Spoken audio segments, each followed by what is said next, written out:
Hello everyone, welcome on my channel Amit chemistry world. तो ये second class है। इस क्लास में हम सीखने वाले हैं बैलेंस केमिकल इक्वेशन के बारे में। तो चलिए वीडियो स्टार्ट करते हैं और जानते हैं कि बैलेंस केमिकल इक्वेशन क्या होता है। इसको जानने के लिए हम सबसे पहले इसकी डेफिनेशन पढ़ेंगे। इसकी डेफिनेशन है एक chemical equation in which the number of atoms of each element in the reactant and product is equal is called a balanced equation। यानी कि एक केमिकल इक्वेशन जिसमें कि नंबर ऑफ एटम्स जो हैं, ठीक है, ईच एलिमेंट, हर एक एलिमेंट के, वो जो हैं रिएक्टेंट साइड और प्रोडक्ट साइड इक्वल रहते हैं, यानी कि बराबर रहते हैं। जैसे कि इधर के जो रिएक्टेंट्स हैं, मैंने कल बताया था कि जो एरो का निशान है उसके पीछे वाले रिएक्टेंट्स हैं ये, और एरो के निशान के आगे वाले प्रोडक्ट्स हैं।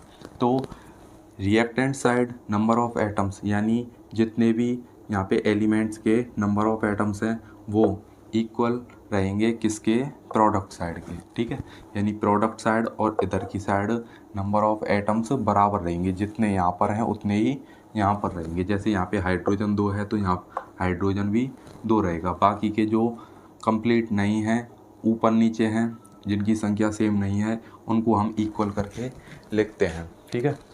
अब ये इक्वल क्यों करने पड़ते हैं? ये इक्वल करने पड़ते हैं law of conservation of mass के कारण, ठीक है। ये लॉ क्या कहता है कि the number of atoms of each element remains the same, यानी कि नंबर ऑफ एटम्स जो हैं हर एक एलिमेंट के वो सेम रहते हैं, ठीक है, उनकी संख्या जो है सेम रहती है। That means mass can neither be increased nor be destroyed. इसका मीन्स है कि मास जो है उसे हम ना घटा सकते हैं ना बढ़ा सकते हैं, ठीक है। ना तो उसे नष्ट किया जा सकता है और ना ही बढ़ाया जा सकता है। वो क्या है, इक्वल रहता है। जैसे कि इधर के एलिमेंट्स का जो मास होगा वो इधर के एलिमेंट्स के इक्वल रहेगा, ठीक है। अब सीखते हैं हम कि किस प्रकार से केमिकल इक्वेशन को बैलेंस किया जाता है। तो चलिए देखते हैं। फर्स्ट एग्जांपल लिया है हमने हाइड्रोजन प्लस ऑक्सीजन, ये मिलके बनाते हैं हाइड्रोजन ऑक्साइड यानी H2O, ठीक है। ये हमारे वाटर का फॉर्मूला है। इसमें हाइड्रोजन और ऑक्सीजन एटम है। इसको पहले नॉर्मली देखते हैं, ठीक है। ये वाला मेथड ज़्यादा इजी पड़ता है, फिर हम बुक वाले मेथड से देखेंगे। तो फर्स्ट वाले मेथड में देखो, सबसे पहले जब हम इनको इक्वल करें तो इनको क्या है, बॉक्स में बंद कर लेना है, ठीक है। यानी यहाँ पे जो एलिमेंट हैं और फॉर्मूला हैं उनको बॉक्स में बंद कर लेना है। अब यहाँ पे हाइड्रोजन है तो इसको बॉक्स में बंद कर लो, ऑक्सीजन है इसको बॉक्स में बंद कर लो, यहाँ पे H2O है ये जुड़ा हुआ है तो इसको पूरे को बॉक्स में बंद करेंगे। और अब कोई भी जो वैल्यू बढ़ाएंगे, ठीक है, कोई भी जो संख्या लिखेंगे वो इन बॉक्स के आगे की साइड लिखनी है, ठीक है। ना तो इनके अंदर कुछ करना है और ना पीछे की साइड कुछ करना है, ठीक है। आगे की साइड वैल्यू बढ़ानी है। हाइड्रोजन देखो यहाँ पे 2 है, यहाँ भी हाइड्रोजन 2 हैं, इक्वल हैं, ठीक है। इनको इक्वल करने की ज़रूरत नहीं है, पहले से इक्वल हैं। दूसरे वाले में ऑक्सीजन 2 हैं, यहाँ पे ऑक्सीजन 1 है, इसको इक्वल करना पड़ेगा। यानी यहाँ पे ऑक्सीजन कम है, यहाँ पे 2 हैं, ठीक है। तो हमें ऐसी संख्या लेनी पड़ेगी यहाँ पे जिसको इससे मल्टीप्लाई कर कर इक्वल कर सकें, ठीक है। अब ऑक्सीजन 1 है तो यहाँ पे कितने का गुणा करें, कितने का मल्टीप्लाई करें कि यहाँ पे ऑक्सीजन इसके बराबर हो जाए। यानी यहाँ पे 2 है, इसके बराबर 2 हो जाए। तो यहाँ पे 1 है, ठीक है, तो 2 से ही मल्टीप्लाई कर देंगे, 2 × 1 = 2 ही हो जाएगा, ठीक है। तो आगे लिख देंगे इसके 2। अब देखो यहाँ पे 2 × 2 वो 1 × 2, ठीक है, कितना हो गया 2। यहाँ पे ऑक्सीजन 2 हो गए, ठीक है। अंदर नहीं बढ़ाना है, बाहर ही लिखना है। ये तो 2 हो गए ऑक्सीजन, लेकिन इसके साथ साथ एक और प्रॉब्लम हो गई अब कि हाइड्रोजन जो है उसकी भी संख्या बढ़ गई, ठीक है, उसका द्रव्यमान बढ़ गया, मास। अब देखो यहाँ पे ये जो 2 है वो इसके साथ भी मल्टीप्लाई हो गया। अब यहाँ पे हो गया हाइड्रोजन के साथ, हाइड्रोजन के पहले से 2 एटम मौजूद थे, अब उनके साथ ये मल्टीप्लाई हो गया तो 2 × 2 कितना हो गया 4। अब हाइड्रोजन यहाँ पे 4 हो गए, ठीक है। बट यहाँ पे हाइड्रोजन 2 ही हैं तो इनको भी बढ़ाना पड़ेगा। तो यहाँ पे भी हम 2 लिख देंगे। अब 2 इंटू 2, यहाँ 4 हो गए हाइड्रोजन, यहाँ पे 2 हैं, यहाँ भी हाइड्रोजन 2 हैं। ठीक है, अब ये हमारा इक्वेशन जो है बैलेंस हो गया। इस प्रकार से जो केमिकल इक्वेशन को लिखते हैं वर्ड के रूप में, ठीक है, इसको बोलते हैं वर्ड इक्वेशन। ठीक है, इसको बोला जाता है वर्ड इक्वेशन। और फिर उसको फॉर्मूलाज के रूप में लिखना कहलाता है केमिकल इक्वेशन। और जो बैलेंस नहीं होता है, यानी कि रिएक्टेंट साइड और product side number of atoms जब वो इक्वल नहीं होते हैं, उस कंडीशन में इसको बोलते हैं स्केलेटल केमिकल इक्वेशन। ठीक है, यानी अभी जब ये इक्वल नहीं था, हमने इक्वल किया है उससे पहले जो था, तब इसको बोलेंगे स्केलेटल केमिकल इक्वेशन। ठीक है, अब इसको हमने बैलेंस कर दिया सभी तरफ, रिएक्टेंट साइड और प्रोडक्ट साइड, दोनों side number of atom equal हो गए। ठीक है, तो अब इस कंडीशन में इसको बोलेंगे बैलेंस्ड केमिकल इक्वेशन। ठीक है, अब समझते हैं कि बुक मेथड से इसको किस प्रकार किया जाता है। तो बुक मेथड में क्या करेंगे, पहले ऐसे बॉक्स बना लेंगे, फिर उसके बाद एक टेबल बना लेंगे जिसमें हमें element, reactant side number of atom और product side number of atom लिखने हैं। तो एक साइड एलिमेंट्स लिख लेंगे, एक साइड रिएक्टेंट्स के नंबर ऑफ एटम्स लिख लेंगे और एक side products side number of atoms लिख लेंगे। अब देखिए, पहले तो इसमें देखते हैं एलिमेंट कौन कौन से हैं। तो हाइड्रोजन है एक, दूसरा ऑक्सीजन है, इधर देखो इधर भी हाइड्रोजन है, ऑक्सीजन है, यानी इसमें टोटल 2 ही एलिमेंट है, हाइड्रोजन और ऑक्सीजन। तो हाइड्रोजन लिख लिया हमने और ऑक्सीजन भी लिख लिया। अब बात करते हैं नंबर ऑफ एटम की। तो नंबर ऑफ एटम जो है, नंबर ऑफ एटम देखिए, रिएक्टेंट साइड देखने हैं अभी हमें, मतलब इधर वाले देखने हैं ये। ठीक है, तो इधर देखो नंबर ऑफ एटम्स जो हैं, हाइड्रोजन के पास कितने थे नंबर ऑफ एटम, इनको हटा रहा हूँ मैं, है ना, दोबारा से बैलेंस करेंगे इसको बुक मेथड से। तो यहाँ पे कितने हैं, हाइड्रोजन के पास नंबर ऑफ एटम्स, इसके पास हैं 2। ऑक्सीजन के नंबर ऑफ एटम्स कितने हैं, रिएक्टेंट साइड, इसके भी 2। अब बात करते हैं product side number of atoms की। तो प्रोडक्ट साइड, ये वाली साइड नंबर ऑफ एटम्स देखेंगे तो हाइड्रोजन के नंबर ऑफ एटम्स कितने हैं, 2। ऑक्सीजन के कितने हैं, 1 ही है, यानी ऑक्सीजन कैसा है, अनबैलेंस्ड है। अब इस टेबल के अंदर ही हम इसको पहले बैलेंस करेंगे, फिर जितने का मल्टीप्लाई करेंगे उसको यहाँ पे बढ़ा देंगे, है ना। तो देखिए, ऑक्सीजन को इक्वल करना है तो यहाँ पे 2 है, तो इसको भी 2 ही करना पड़ेगा। तो 1 इंटू 2 करेंगे, ठीक है, 2 इंटू 1 इक्वल टू ये हो जाएगा 2।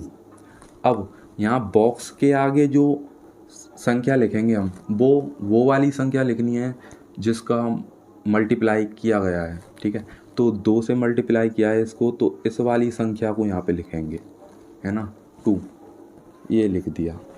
अब यहाँ पे देखो 2 इंटू 1 इक्वल टू 2 तो हो गया, लेकिन यहाँ पे इसके साथ साथ ये 2 इससे भी मल्टीप्लाई हो गया, यानी हाइड्रोजन भी बढ़ गया।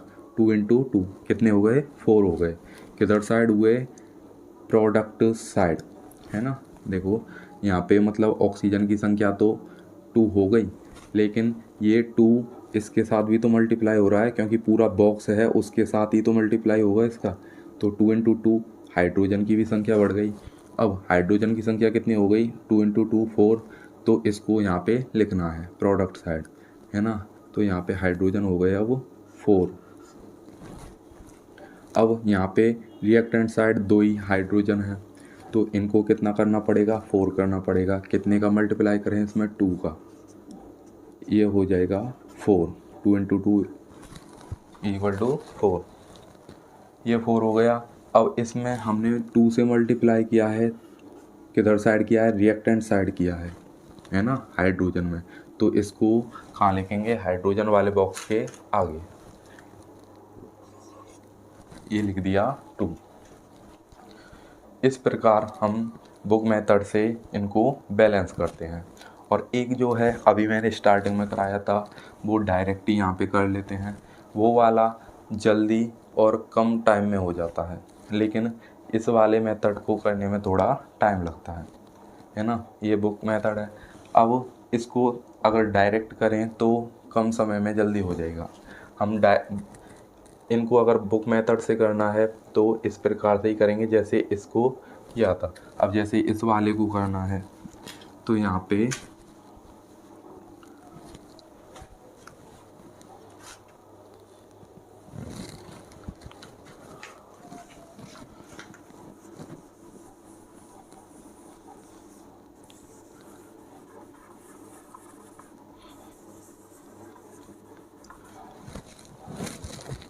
देखिए, अब दूसरे वाले को देखते हैं, इस वाले को।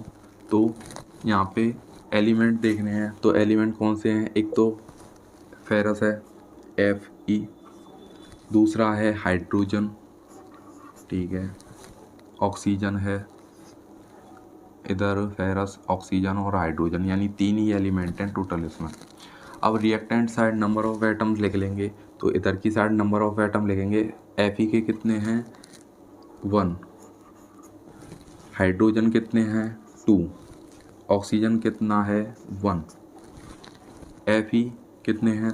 3 हैं। किधर साइड है? प्रोडक्ट साइड, तो ये 3। ऑक्सीजन कितने हैं? 4 हैं, तो ऑक्सीजन ये लिख दिए 4। हाइड्रोजन कितने हैं? 2 हैं।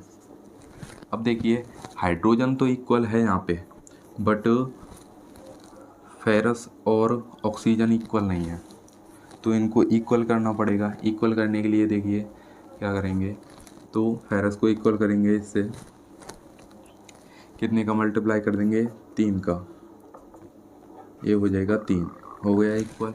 अब 3 से मल्टीप्लाई किया है, इसको लिख देंगे बॉक्स के आगे यहाँ पे, है ना, ये इक्वल हो गया। दूसरा ऑक्सीजन को इक्वल करना है, यहाँ 4 है, इंटू 4 कर देंगे, इक्वल टू 4 हो गया। 4 से मल्टीप्लाई किया है तो 4 को वहाँ लिख देंगे हम यहाँ पे, ठीक है। अब देखिए, इसके साथ साथ हाइड्रोजन भी बढ़ गया, 4 इंटू 2 हो गया, 8 हो गया हाइड्रोजन। किधर की साइड? रिएक्टेंट साइड, यहाँ पे 8 हो गया, तो यहाँ भी 8 करना पड़ेगा, 2 इंटू 4, ठीक है, ये हो गया 8। 4 से मल्टीप्लाई किया है, किधर साइड? प्रोडक्ट साइड, हाइड्रोजन में प्रोडक्ट साइड हाइड्रोजन ये रहा, तो यहाँ पे लिख देंगे 4, ठीक है, ये हो गया 4 इंटू 2, ये हो गया इक्वल। अब बाकी के आप लोगों को इस प्रकार कॉपी में लिख के देखने हैं, मैं इनको डायरेक्ट करा रहा हूँ, ठीक है। और ये नोट्स वगैरह सभी कंप्लीट लिख लेना, इनको पढ़ना, याद करना, चैप्टर अच्छे से समझ में आ जाएगा। तो आगे देखिए, यहाँ पे हाइड्रोजन 2 हैं, क्लोरीन 2 हैं, यहाँ पे हाइड्रोजन 1 है, क्लोरीन 1 है, ठीक है। इसको इक्वल करने के लिए क्या करेंगे? 2 लगा देंगे। अब ये इक्वल हो गया, हाइड्रोजन भी 2, क्लोरीन भी 2, तो ये नेक्स्ट को बैलेंस करते हैं। यहाँ पे सोडियम 1 है, सोडियम 1 है, ठीक है, हाइड्रोजन 2 हैं, यहाँ पे हाइड्रोजन 3 है ना, इनको इक्वल करना पड़ेगा। यहाँ ऑक्सीजन 1 है, 1 है, ठीक है, तो यहाँ इसको इक्वल करने के लिए इस पर 2 लगा देते हैं, ठीक है। पहले 2 लगा के देखते हैं इस पर 2 लगा दिया। अब सोडियम 2 हो गए, तो इसको बैलेंस करो पहले, सोडियम 2, ठीक है, ऑक्सीजन 2 हो गए, तो ऑक्सीजन को भी 2 करना पड़ेगा। अब हाइड्रोजन देखो, यहाँ 2 और 2 4, तो यहाँ 2 इंटू 2 4, ठीक है, हाइड्रोजन भी बराबर हो गए, ये इक्वल हो गया। नेक्स्ट है फोटोसिंथेसिस। फोटोसिंथेसिस वाली ये जो प्रोसेस है ये बहुत इम्पोर्टेंट है, ठीक है, ये वाली टफ भी है। इसको देखो, अब यहाँ पे कार्बन 1 है, यहाँ कार्बन 6 है, ऑक्सीजन 2 है, ऑक्सीजन देखो, ये सभी टोटल करके रखने हैं ऑक्सीजन, यहाँ पे 6 2 और 1, ठीक है, 6 7 8 और 9 ऑक्सीजन है, ठीक है। और हाइड्रोजन कितने हैं? 12। चलिए इसको बैलेंस करते हैं हम। तो इसको बैलेंस करने के लिए कार्बन 6 हैं, तो यहाँ पे कार्बन 6 लगा दिया। अब ऑक्सीजन कितने हो गए? 6 इंटू 2 12 हो गए। और यहाँ ऑक्सीजन कितने हैं? 6 7 8 और एक 9 ऑक्सीजन है। आई लिखते हैं तो ये हो जाएंगे हाइड्रोजन 24 और 6 इस पे लगा देंगे, ठीक है। ये हो गया बैलेंस। अब देखो यहाँ पे हाइड्रोजन 24 हैं तो हाइड्रोजन यहाँ पे 12 है ना, और 6 तो नहीं 12, 12 और 12 24 हो गए। ऑक्सीजन 2 12 ऑक्सीजन ये रहे और 12 ये रहे, 24 ऑक्सीजन है, ठीक है। और यहाँ पे देखो ऑक्सीजन 12 और 6 ये रहे और 6 ये रहे, 12 ये हो गए, ठीक है। ये हो गए 24। तो ये वाली केमिकल इक्वेशन बैलेंस हो गई। याद रखना 6 12 6 6, ठीक है। इससे ये याद रहेगा, इसको आसानी से बैलेंस कर सकते हैं। आगे है ये वाला आपको करना है, ठीक है। इसको फिर नेक्स्ट वीडियो में हम करके बताएंगे। ये रस्टिंग वाला एग्जाम्पल है, इसको आपको अपनी कॉपी में करना है। तो ये थी आज की हमारी वीडियो। और इसमें एक और चीज़ रह गई है, यहाँ पे देखो इस वाले जो मेथड को जिससे इसको बैलेंस किया जाता है, इस मेथड को बोला जाता है hit and trial method. Okay, इस पे भी क्वेश्चन पूछा जाता है कि केमिकल इक्वेशन को बैलेंस करने की जो मेथड है उसका नेम बताइए, तो हिट एंड ट्रायल मेथड। ये वाला एग्जांपल आप करिए और कमेंट में बताइए, ठीक है। इसको हम नेक्स्ट पार्ट में बताएंगे।